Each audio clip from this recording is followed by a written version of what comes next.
अवधूत चिंतन श्री गुरुदेव दत्त श्री स्वामी समर्थ. नमस्कार. कसे आहात सर्व? मस्त ना? मस्तच राहा. तुमच्या सगळ्या चांगल्या इच्छा स्वामी महाराज पूर्ण करोत. तुम्हाला आजचा दिवस खूप छान जाओ हीच महाराजांच्या चरणी प्रार्थना करते आणि आपल्या आजच्या नवीन व्हिडिओला सुरुवात करते. अवघ्या काही दिवसापूर्वीच मार्गशीर्ष महिना सुरू झालेला आहे. हा महिना धार्मिक दृष्टीने अतिशय महत्त्वाचा मानला जातो. मार्गशीर्ष पौर्णिमेला दत्त जयंती साजरी केली जाते. दत्तात्रय महाराजांचा जन्म हा मार्गशीर्ष पौर्णिमेला शीर्ष नक्षत्रात सायंकाळी झाला होता. त्यामुळे दत्त जयंती ही प्रदोष काळात साजरी केली जाते. दत्त महाराजांचा पाळणा हा संध्याकाळी हलवला जातो. तर आजच्या या व्हिडिओमध्ये आपण यंदाची दत्त जयंतीची तारीख काय आहे, या दिवशी आपण काय पूजा करणार आहोत, त्याचबरोबर आपल्याला दत्तांचं अधिष्ठान असलेल्या औदुंबराच्या झाडाला प्रदक्षिणा घालायची आहे. दत्त जयंतीला सर्वजण म्हणतात की बाकी काही नाही केलं तरी चालेल, पण औदुंबराभोवती एक प्रदक्षिणा जर आपण घातली तर त्याचं पुण्यफल आपल्याला प्राप्त होतं आणि ती नक्कीच घालावी. तर चला मग आपण आजच्या या व्हिडिओमध्ये या सगळ्या गोष्टींची माहिती जाणून घेऊयात. मार्गशीर्ष पौर्णिमेचा प्रारंभ हा 4 डिसेंबर सकाळी 8:38 होणार आहे आणि या पौर्णिमेची समाप्ती ही 5 डिसेंबर सकाळी 4:44 होणार आहे. उदय तिथीनुसार मार्गशीर्ष पौर्णिमा 4 डिसेंबरला असल्यामुळे दत्त जयंती पण गुरुवारी 4 डिसेंबरला साजरी करणार आहोत. या दिवशी सकाळी लवकर उठून स्नान झाल्यावर दत्त महाराजांची मूर्ती किंवा फोटोची आपल्याला पूजा करायची आहे. पूजा करत असताना मूर्तीला अभिषेक करू शकतो आणि त्यानंतर अष्टगंध लावून महाराजांना हार व फुलं अर्पण करा. धूप, अगरबत्ती आणि शुद्ध गाईच्या तुपाचा दिवा लावा आणि दत्त महाराजांचा नामजप करा. तसेच बघा, दत्त बावणी गुरुचरित्र अध्यायाचा 16वा व 18वा अध्याय 9वा वाचू शकता तुम्ही. त्याचबरोबर गुरुलीला अमृत, स्वामी चरित्र सारामृत हे दत्त संप्रदायातील ग्रंथ देखील तुम्ही आवर्जून वाचू शकता. त्यानंतर आरती करून प्रसाद वाटायचा आणि दत्त महाराजांना पुरणपोळीचा नैवेद्य दाखवायचा. कोणतीही पिवळी मिठाई आणि फळ तुम्ही या दिवशी दत्त महाराजांना प्रसाद म्हणून ठेवू शकता. भगवान विष्णूंनी नरसिंह अवतार धारण करून हिरण्यकशिपूचा वध उंबरठ्यावर बसून केला. त्यांच्याशी झालेल्या लढाईमध्ये नरसिंहाला जखमा झाल्या व नखांना विषबाधा झाली. त्यामुळे त्यांना नख उंबराच्या खोडामध्ये खुपसून विषबाधेचं जे शमन आहे ते केलं. लक्ष्मीनं उंबराची फळे त्याला वाटून त्याचा लेप नरसिंहाच्या जखमेवर लावला. त्या जखमांचा दाह थांबला. या झाडाचा संबंध हा शुक्रग्रहाशी आहे. कुंडलीतील शुक्रग्रह बलवान होण्यासाठी उंबराच्या झाडाशी संबंधित काही उपाय हे आपल्याला खूप फायदेशीर ठरत असतात. असं मानलं जातं की उंबराच्या झाडाला तुम्ही नियमित पाणी घातलं किंवा त्याखाली जर दिवा लावला तर तुमच्या कुंडलीतील शुक्रग्रह बलवान होतो आणि तुमचे पैशाशी संबंधित ज्या काही समस्या आहेत तर त्या दूर होत असतात. वास्तविक काय तर शुक्र हा संपत्ती आणि ऐश्वर्याचा ग्रह मानला जातो. असं म्हटलं जातं की ज्याच्या कुंडलीत शुक्र मजबूत स्थितीत असतो त्याला धन आणि ऐश्वर्याची कधीच कमतरता नसते. पण ज्याच्या कुंडलीमध्ये शुक्रग्रह कमकुवत असतो तिथे दारिद्र्य, आर्थिक समस्या आणि तंगी कायम राहते. चला तर मग जाणून घेऊया उंबराच्या झाडाच्या संबंधित काही फायदेशीर असे उपाय जे आपल्याला श्रीमंत देखील बनवतात आणि आपल्यासाठी जे खूपच जास्त गरजेचे आहेत. उंबराच्या झाडाच्या सुकलेल्या काड्या होमहवनामध्ये समिधा म्हणून आपण अर्पण करतो. तसेच ओम शम शुक्राय नमः या मंत्राचा जप करत उंबराच्या काड्या वापरून यज्ञ केला तर कुंडलीतील शुक्रग्रह बलवान होण्यास मदत होते. दत्तकृपेसाठी या झाडाची पूजा केली जाते. शक्य असेल तर रोज नाही तर दर गुरुवारी औदुंबराला नक्की पाणी घाला, 11 प्रदक्षिणा घाला. झाडाखाली बसून अवधूत चिंतन श्री गुरुदेव दत्त किंवा श्री दिगंबरा श्रीपादवल्लभ दिगंबरा या मंत्राचा जप केला तर तुमच्या घरामध्ये सुख शांती राहते. तुमच्या प्रेमविवाहामध्ये जर अडथळे येत असतील किंवा जमीन संपत्तीशी संबंधित काही समस्यांपासून तुम्हाला जर मुक्ती मिळवायची असेल तर त्यासाठी देखील तुम्ही मार्गशीर्ष तथा कोणत्याही महिन्याच्या शुक्ल पक्षाच्या शुक्रवारी उंबराच्या झाडाला पाणी घाला आणि या तिथीला थोडीशी तिथली जी माती आहे ती आणून आपल्या घराच्या कुंडीमध्ये टाका.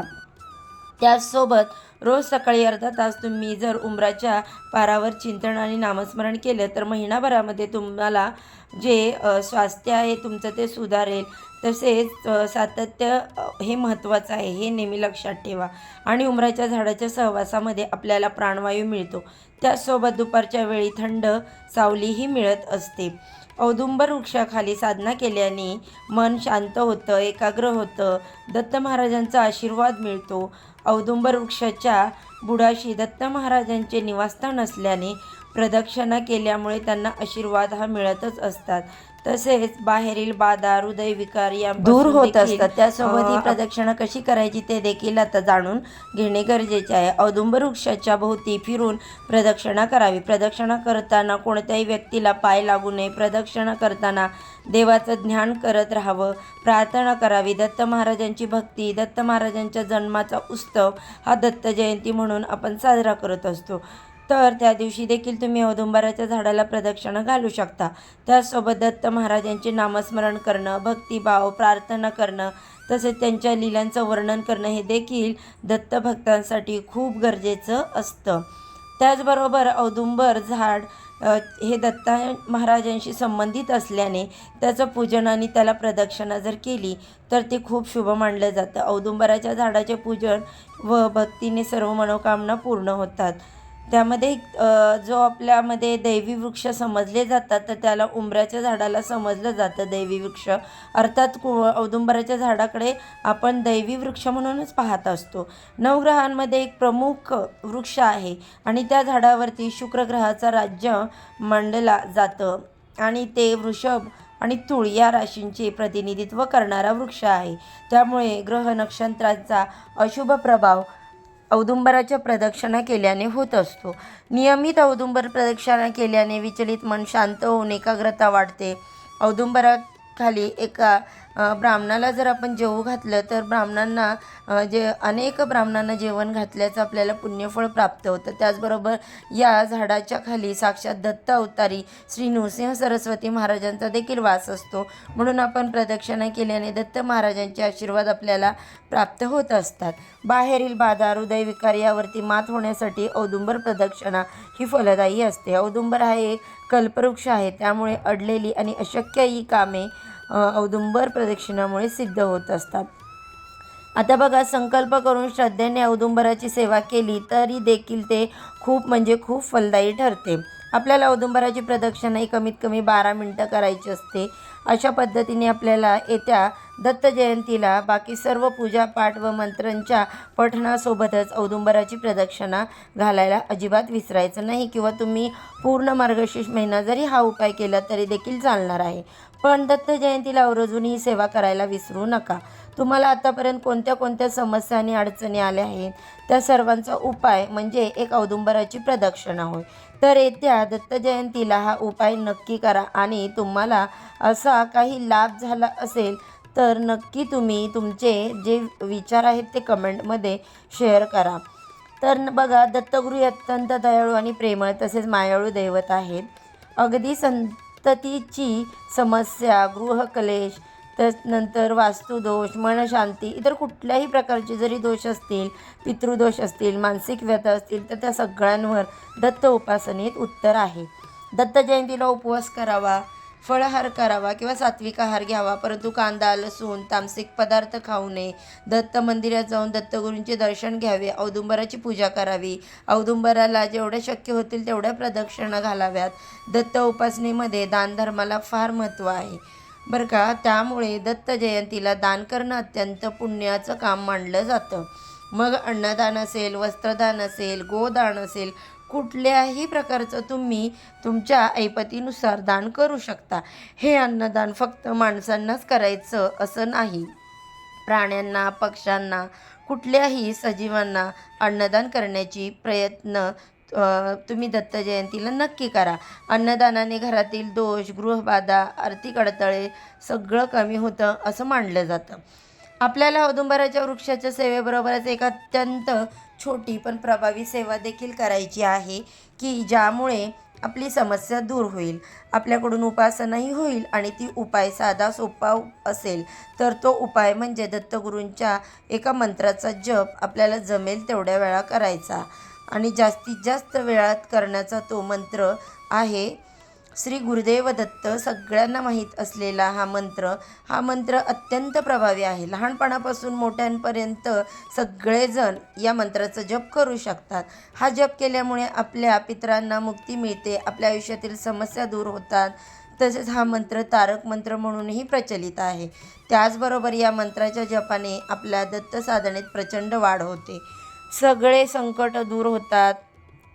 त्यामुळे तुम्हाला दत्त जयंतीला फार काही करायला नाही जमलं तर कमीत कमी श्री गुरुदेव दत्त या मंत्राचा जेवढा होईल तेवढा जप नक्की करा. तुम्हाला शक्य असेल तर 108 वेळा करा, शक्य असेल तर 51 वेळा करा, 1001 वेळा करा. त्याचा लाभ तुम्हालाच होणार आहे. आता दत्त जयंतीच्या दिवशी जे दान करायचं आहे ते ना पिवळ्या वस्तूंचं करा. मग ती पिवळ्या चण्याची डाळ असेल, पिवळी मुगाची डाळ असेल, केळी असतील, पिवळी मोहरी असेल किंवा पिवळे गंध, पिवळा भोपळा, पिवळे वस्त्र, हळकुंड असं पिवळ्या रंगाच्या वस्तू दत्त जयंतीला दान करावेत. त्याचबरोबर बघा, दत्त जयंतीच्या दिवशी घरात कुठल्याही प्रकारचे वादविवाद, भांडणं अजिबात करू नयेत. मगाशी म्हटलं मी की तसं कुठल्याही प्रकारचं तामसिक आहार सेवन करू नये. त्याचबरोबर दत्त जयंतीच्या दिवशी घरातील वातावरण प्रसन्न ठेवण्याचा प्रयत्न करावा. दत्तगुरूंची कृपा झाली ना तर तुमचे कितीही ग्रह वाकडे तिकडे असू द्या किंवा खालीवर असू द्या, कुठलीही समस्या असू द्या, पण सगळ्या समस्या दूर होतात. सगळ्या महत्त्वाचं म्हणजे कुंडलीमध्ये जर गुरुग्रह बलवान असेल तर तुमच्या कुंडलीतले बाकी सगळे दोष दूर होतात असं म्हटलेलं आहे. आणि गुरुग्रह कसा बलवान होतो? अर्थात दत्तगुरूंच्या उपासनेने. म्हणून दत्त जयंतीचा लाभ अवश्य प्रत्येकाने घ्यावा. मग तो जप करून असेल किंवा दत्तगुरूंच्या स्तोत्राचे पठण करून असेल किंवा दानधर्म करून असेल किंवा मग दत्तगुरूंची पूजा करून असेल, कुठलाही मार्ग तुम्ही निवडू शकता जो तुम्हाला सोयीचा असेल. तो दत्तगुरूंसाठी सेवा उपासना दत्त जयंतीला अवश्य करावी. आणि औदुंबराच्या झाडाला प्रदक्षिणा घालायला देखील आपल्याला विसरायचं नाही, कारण ही तिथी, ही पौर्णिमा वर्षातून एकदाच येत असते आणि या सेवेतून आपल्याकडून वर्षातून एकदाच ही सेवा घडत असते. त्यामुळे न विसरता या दत्त जयंतीला किंवा या मार्गशीर्ष महिन्यातील जेवढ्या जमेल तितक्या वेळा आपल्याला या सेवा अवश्य करायच्या आहेत. तर बघा, हा माहितीपूर्ण व्हिडिओ तुम्हाला कसा वाटला? व्हिडिओ जर आवडला असेल तर व्हिडिओला नक्की लाईक करा. चला तर मग आजच्या व्हिडिओचा इथेच एंड करते. उद्या अशाच छानशा माहितीसोबत पुन्हा नव्याने भेटू. सर्वांना श्री स्वामी समर्थ. अवधूत चिंतन श्री गुरुदेव दत्त.